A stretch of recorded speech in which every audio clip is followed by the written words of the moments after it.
திருக்குறள் சிந்தனை. உலகத்தார் விரும்பி பேசுவன எல்லாம் இரவலர்க்கு இறங்கி ஒன்றை உதவுகின்ற ஈகையாளர் மேலுள்ள புகழேயாகும். வள்ளல்களே எங்கும் புகழப்படுவார்.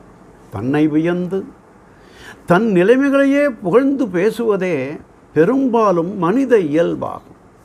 இது தீய தன்னலமான வழக்கமாகும். ஆனால் ஈகையாளரையே கொடுப்பவரையே உலகம் எங்கும் புகழ்ந்து போற்றி வருகின்றது.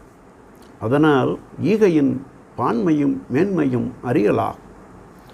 பல நல்ல குணங்கள் நிறைந்திருந்தாலும் உள்ளத்தில் கருமித்தனம் என்ற ஒன்று இருந்தால் அவனை எல்லாரும் இகழ்ந்து எள்ளி நகையாடுவார். குற்றங்கள் சில இருந்தாலும் உள்ளத்தில் ஈகை என்னும் பெருங்குணம் ஒருவனிடத்தில் இருந்தால் அவனை வள்ளல் என்று இந்த உலகம் புகழ்ந்து போற்றும். கொடையால் வருகின்ற புகழே தலைமையாய் உயர்ந்து வருவதால் அதனை உலகம் விரும்பி புகழ்ந்து போற்றுகின்றது.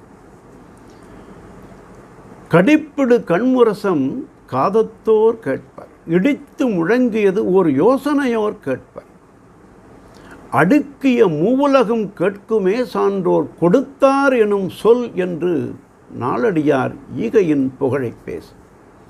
ஆகவே ஈவார் புகழை ஈகையாளரின் புகழையே உலகம் விரும்பி போற்றும் என்று தெய்வப்புலவர் புகழ் அதிகாரத்தில் உரைப்பவையெல்லாம் இறப்பார் கொன்று ஈவார் மேல் நிற்கும் புகழ் என்றார்.